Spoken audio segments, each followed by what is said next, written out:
what saved our life, that tree and that bathroom, and God. Well, now at 5:30 tonight, it is only the beginning of the Indian Lake community rebuilding their homes after a devastating EF3 tornado. Thanks for joining us tonight at 5:30. People of Indian Lake are gathering at the high school trying to get their bearings and make sure loved ones are all accounted for. There's so much uncertainty for families there tonight. Let's get right out to 10 TV's Angela Ann. She joins us live from Lakeview. And Angela, you say multiple homes are damaged in that area tonight. Andrew, Yolanda, so much more than just homes. I mean, right now, you're like, where is she? This right here was a hot tub, but I'm going to step out so you can see where it was underneath this gazebo that is now just destroyed. Just so much devastation in this one neighborhood of so many along US 33 here in Lakeview. Now, what's interesting is that while people were trying to find shelter, we also found someone who was doing his first night as a storm spotter. And as he was going through and chasing the tornado, he realized, well, that storm is going right for my house. Whoa! Nearly 24 hours after this. Would you do it again?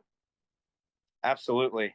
Bobb Yates says after he took each photo, the storm kept shifting, so he did too. There were just power lines all over the roads, wreckage everywhere. I could hear screaming, not necessarily of, like trauma, but just the chaos of a storm like that. And there was an overwhelming smell of gas in the air, which is scary. I saw a house laying on its side and some guys breaking windows, and I was worried maybe somebody was trapped, so I ran over to see if they needed help.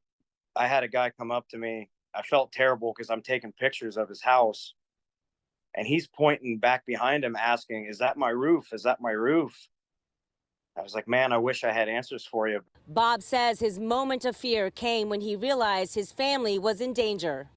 Unfortunately, that was another first I had to deal with, because while I was chasing the storm, or I was trying to get in position for it, I noticed the path was taking it directly to my house.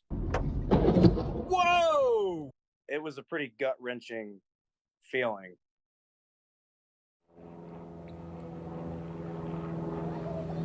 Can you imagine? I asked Bob what he did when he first got home, and he said he just gave his family a really long hug. But the fact that he could say that he could smell the remnants of a tornado just tells you how devastating this really is. From